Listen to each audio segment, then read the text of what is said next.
నమస్తే అండి, నేను పద్మ సుసర్లా. నేను ఇవాళ అవియలు చేద్దాం అనుకుంటున్నాను. అవియలు చేస్తే అవియల్ని అన్నంలో తినొచ్చు, చపాతీలో కూడా తినొచ్చు. మనం వంటలోకి వెళ్ళే ముందుగా ఈ చీర నేను మన ఇండియా వెళ్ళినప్పుడు నా ఫ్రెండ్ పద్మలత ఇచ్చింది. అంతకుముందు ఇచ్చింది. అలా వెళ్ళినప్పుడల్లా చీరిస్తుంటే వద్దే తల్లి, ఎందుకు ఎన్ని చీరలు చాలా అయిపోతున్నాయంటే ఇప్పుడు వాళ్ళకి ఒక ఛాన్స్ దొరికిందన్నమాట. నువ్వు వంటలు చేస్తున్నావు కదా, వీడియో ఒకసారి కట్టుకుని చూపించేసి తర్వాత మానే కట్టుకోపోయినా పర్వాలేదు, ఒకసారి కట్టుకున్న చాలు నాకు అని చెప్పించింది. ఇంకో ఫ్రెండ్ కూడా సేమ్ అలాగే చెప్పించింది. పద్మలత నువ్వు ఇచ్చిన చీర కట్టుకున్నాను, నాకు ఎంతో ఇష్టమైన కాటన్ చీరలు ఇవి. ఇక్కడికి వచ్చాక మెయింటైన్ చేయలేక మానేసాను, కానీ నాకు చాలా ఇష్టం మంచి కాటన్ చీరలే. Thank you. ఇప్పుడేమో అవియల్కి కావాల్సిన పదార్థాలండి. వీటికి కావాల్సిన పదార్థాలు కూరలు ఏమేంటంటే, ఇది అవియల్ మన వంటకం కాదు, ఆంధ్ర వంటకం కాదు.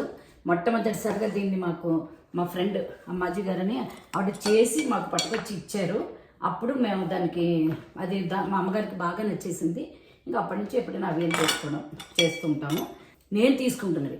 దీంట్లో చేతికి అంటుకొని కూరలన్నీ వేసుకోవచ్చు అంటారు వాళ్ళు. దీనికి ముఖ్యంగా బూడిద గుమ్మడికాయ కూర వేస్తారు. బూడిద గుమ్మడికాయ ఇప్పుడు నా దగ్గర లేదు. నా దగ్గర ఉన్న మూడు వస్తువులు, ఆ మూడుతోటి చేస్తున్నాను అనమాట. ఏంటంటే క్యారెట్లు, అరటికాయలు, వేరుశనగ గుళ్ళు అంటాం. మా అమ్మ వాళ్ళు గుడ్లు అనేవారు, వేరుశనగ గుడ్లు అనేవారు.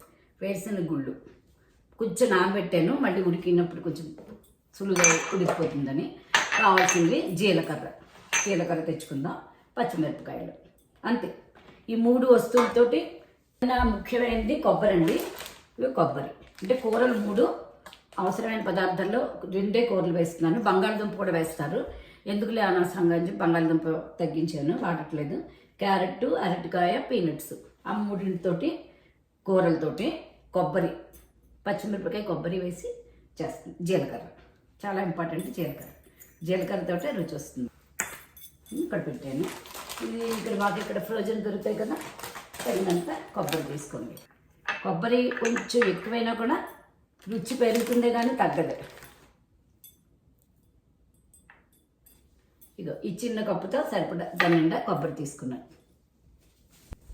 ఇప్పుడు మనం ఈ క్యారెట్ను, ఈ కొబ్బరిను, పచ్చిమిరపకాయలునేమో గ్రైండ్ చేసుకోవాలి. ఇవేమో ఇవి కట్ చేసేసుకుని ఉడికించుకోవాలి.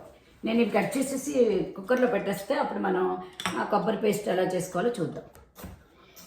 ఈ అవియలు, బెస్సిబేళ్ళ బాత్ ఇవన్నీ ఆవిడే మాకు మొట్టమొదటిసారి పరిచయం చేసింది.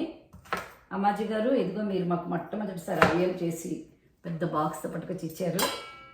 ఇదిగో ఇప్పుడు నేను చేసుకుంటున్నాను. మా అమ్మకి ఎంత నచ్చారో అది. మధ్యాహ్నం అప్పుడైనా ఆవిడ అసలు ఎక్కువ ఇవి తినేది కాదు. టిఫిన్లు అవి చాలా తక్కువ, అసలు తిండే చాలా తక్కువ అన్నమాట మనిషి. అలాంటి ఆవిడకి నచ్చేవి కొన్ని వస్తువులు ఉండేవి అన్నమాట. అందులో ఈ అవియలు ఒకటి. దీన్ని ఉత్తినే కూడా కప్పులో వేసుకుని కూడా తినేయచ్చు, అంత కమ్మగా ఉంటుంది. దీనికి కావాల్సినవన్నీ మనం చేసుకుంటూ ఇవాళ మాట్లాడబోయేది ఏంటంటే, ఇగో ఈ కొత్త చీర కట్టుకున్నాను కదా, పసుపొట్టు పెట్టి. మా ఇంట్లో ఏ కొత్త బట్టలు ఎప్పుడు వేసుకున్నా కూడా పసుపొట్టు పెట్టి కట్టుకోవాల్సిందే, మా నాన్నగారు పద్ధతిలో. అయితే అప్పుడు పుట్టి రోజుల్లో కొత్త బట్టలు కట్టుకునేవాళ్ళం కాదు, ఒక్క పుట్టినరోజుకు తప్ప. మిగతా అప్పుడంతా పండగలకే కొత్త బట్టలు కట్టుకోవడం అలవాటు అన్నమాట, పుట్టినరోజు కాకుండా. అప్పుడు పండగలప్పుడు కూడా ఎంత హడావిడి చేసేవారు మా నాన్నగారు. ఏంటంటే కొత్త బట్టలు కట్టుకున్నప్పుడు కొత్త బట్టల్ని తూర్పు వైపుకి అటువైపు కూర్చుని కట్టుకోవాలి. కొత్త బట్టలు కట్టుకున్నాక ఇప్పేసిన పాత బట్టల మీద కూర్చోవాలి. అంటే బహుశా ఆ పాత బట్టలు అవన్నీ మనకి ఇన్నాళ్ళు అవి మనల్ని సంతోషపెట్టాయి అనే ఉద్దేశం ఏమో మరి. వాటికి కృతజ్ఞత చెప్పుకోవడం.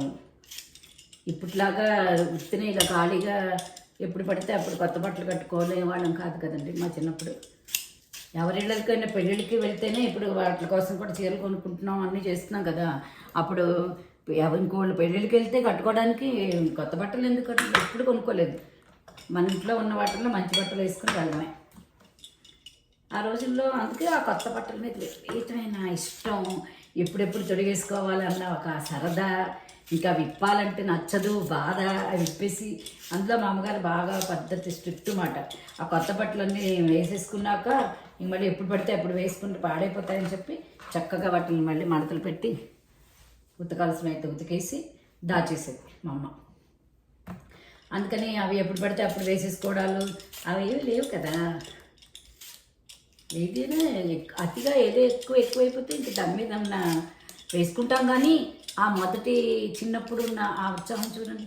ఎప్పుడెప్పుడు కొత్త బట్టలు వేసుకుని బయటకు వెళ్ళిపోదాం, పండుగల్లో చుట్టుపక్కల స్నేహితుల దగ్గరికి వెళ్ళిపోదాం అని చెప్పుకున్న ఆ సరదాలు అవన్నీ మరి తగ్గిపోతున్నాయి. అందరూ చెప్తున్నారు కదా, మనం 2 జనరేషన్లకి ప్రతినిధులు అని. ఆ పాత జనరేషన్కి కొత్త 2 కూడా చూసిన వాళ్ళం మనం అని. మన ఇంటికి చెప్పకుండా సడన్గా ఇంటి ముందు రిక్షా ఆగి అందులోంచి చుట్టాలు దిగితే ఆ వచ్చి ఆనందం, బాబా ఆ రిక్షా దగ్గరికి ఎదుర్కొంటే వాళ్ళు పరిగెట్టుకు వెళ్ళిపోవడం, వాళ్ళు సడన్గా దిగినప్పుడు ఆ రిక్షాలోంచి వచ్చిన ఆనందం అసలు చెప్పలేమాట. దానికోసం ఇప్పుడు ప్రత్యేకించి సర్ప్రైజులు అలా, అది అప్పుడు అదే సహజం. ఇప్పుడు అలా చేయడం కోసం ప్రత్యేకించి సర్ప్రైజ్ చేయాలి అనుకుని వెళ్ళడం చేస్తున్నాం అంతే. మరి కాలం పాత రోజులే బాగున్నాయి, కొత్తవి బాగలేవు అని కాదు. కానీ ఆ చిన్న సరదాలకి, అప్పుడు చిన్న ఆనందాలకి, సంతోషాలకి పొంగిపోయేవాళ్ళం. అదంతా తగ్గిపోయింది అన్నమాట. ప్రతిదీ చాలా మామూలుగా క్యాజువల్ అయిపోయింది. అందుకని ఎప్పుడు ఇంకేదో కొత్తదనం, ఇంకేదో మనకి సంతోషాన్ని ఇచ్చేదానికోసం వెతుకుతూ ఉండడమే. అరటికాయ ముక్కలు నీళ్లు లేకపోతే అవి కందెక్కిపోతాయి, రంగు మారిపోతాయి. అందుకని ఆ నీళ్ళు అందులో పోసాను. ఈ అరటికాయలు, క్యారెట్, వేరుశనగలు గుళ్ళు, ఆ 3 కలిపి నేను ఉడికించేస్తున్నాను. ఒకసారి అవి ఉడికిపోయంటే మన కూర వండేసుకోవడం మొదలైపోతుంది అన్నమాట. ఇగో వేరుశనగ గుళ్ళు నానబెట్టాను, కొంచెం సేపు నానితే ఇంకా బాగా ఉడుకుతాయని. బూడిద గుమ్మడికాయ ఉన్న వాళ్ళు వేసుకోండి. ఇంకా చేతికి దొండకాయ ఉంటుంది, దొండకాయ కూడా వేసుకోవచ్చు అని చెప్పారు. దీనికి తగిన నీళ్లు పోసి నేను ఇప్పుడు దీన్ని ఏం చేస్తున్నానంటే, ఇన్స్టాపాట్లో అందరి దగ్గర ఇన్స్టాపాట్ ఉన్న వాళ్ళు చూడండి, రైస్ ఆప్షన్ ఉంటుంది. ఆ రైస్ 12 నిమిషాలు అన్నమాట, అందులో పెట్టేస్తున్నాను. ఇక ఇన్స్టాపాట్లో ఈ 12 మినిట్స్ ఆప్షన్ పెట్టాను. ముందుగా ఆఫ్ చేసేసి ఈ రైస్ ఆప్షన్కి వెళ్ళాను. ఒక 12 మినిట్స్.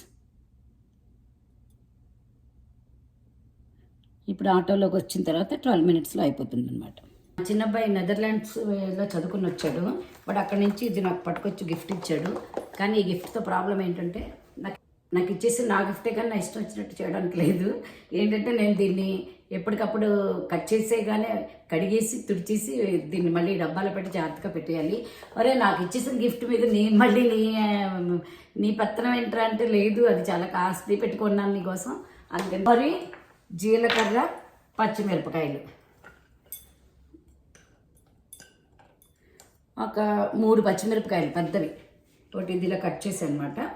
పచ్చిమిరపకాయలు, ఒక చిన్న కప్పుతో కొబ్బరి, కొంచెం జీలకర్ర, మెత్తటి ముద్దలా రుబ్బుకుందాం. నేను ఎంతో ప్రయత్నం చేస్తున్నానండి. నేను కూడా చంద్రబోస్ గారు, అనంత్ శ్రీరామ్ గారు, వాళ్ళందరూ చాలా అసలు మర్చిపోలేమో. వాళ్ళు ప్రతిదీ కూడా చాలా చక్కగా తెలుగు పదాలే వాడుతూ, వాళ్ళ మాటల్లో అసలు చాలా వరకు తక్కువ అని చెప్పాలి, అసలు వాడకుండా కూడా ఇంగ్లీష్, ఆంగ్ల పదాలు వాడకుండా వాళ్ళు మాట్లాడతారు. అలా ఎన్నిసార్లు అనుకున్నా రావట్లేదు నాకు. మిక్సీ జార్లోకి ఈ కప్పు కొబ్బరి వేసుకున్నాను. మిరపకాయలు కూడా కొంచెం ఇన్ని అక్కర్లేదేమో అనిపిస్తుంది, కొబ్బరి ఇంత కాబట్టి. ఒక్క మిరపకాయ తగ్గిస్తాను. ఇదిగో 3 వేసుకున్నాను. జీలకర్ర 2 స్పూన్లు జీలకర్ర వేసుకుని దీనిని చాలా మెత్తగా రుబ్బుకోవాలి. ఉడికిపోయిన కూరలు ఇక్కడ పెడుతున్నాను. ఇప్పుడు స్టవ్ వెలిగించుకొని ఇక ప్యాన్ పెట్టుకుని, నేను ఏమాత్రం పెద్ద గిన్నెలు పెట్టినా పొడుగ్గా సాంబార్ గిన్నెలు లాంటివి పెడితే కూడా, అంటే కొంచెం వెడల్పు ఉన్న గిన్నెలు కూడా మీకు అసలు కనిపించట్లేదు. మా ఇద్దరికి సరిపడా మనం మెత్తగా రుబ్బుకున్న ఈ కొబ్బరి మెత్తటి ముద్దని ఇందులో వేసేస్తాం. ఇప్పుడు ఈ కొబ్బరి చక్కగా పచ్చివాసన పోయేదాకా ఉడకడమే. ఇది బాగా ఉడికిన తర్వాత అందులో మనం కొంచెం కొబ్బరి నూనెతోటి పోపు వేసుకోవాలి. అప్పుడు వాళ్ళు చెప్పినప్పుడు రెసిపీ మాకు అబ్బా కొబ్బరి నూనె అనిపించేది అన్నమాట. అసలు అందరూ వాడని వాళ్ళైతే తప్పకుండా ప్రయత్నించండి. ఎంత కమ్మటి వాసన.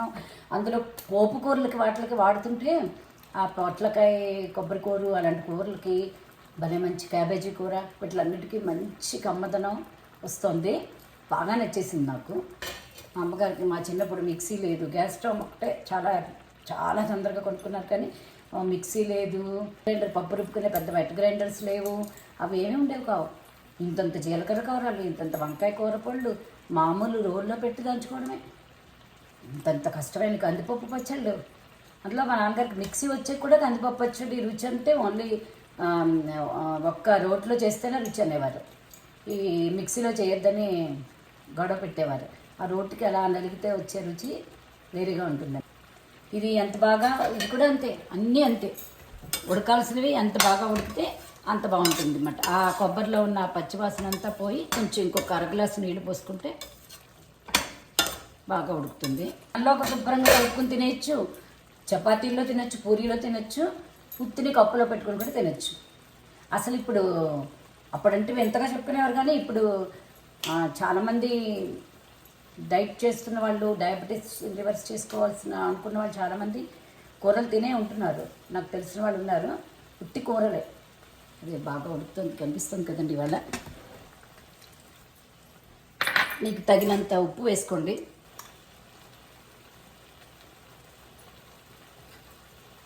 ఈ పక్కన బాగా ఉడుకుతుంది. అవియల్ తెలుగు పేరు వేరే ఏమీ లేదేమో. అవియల్ తమిళం కాబట్టి అవియలు తెలుగేమో. బాగా నూనె కాగిపోయిందంటే ఆవాలు వేస్తున్నాం. చిట్టుపట్ట పేరు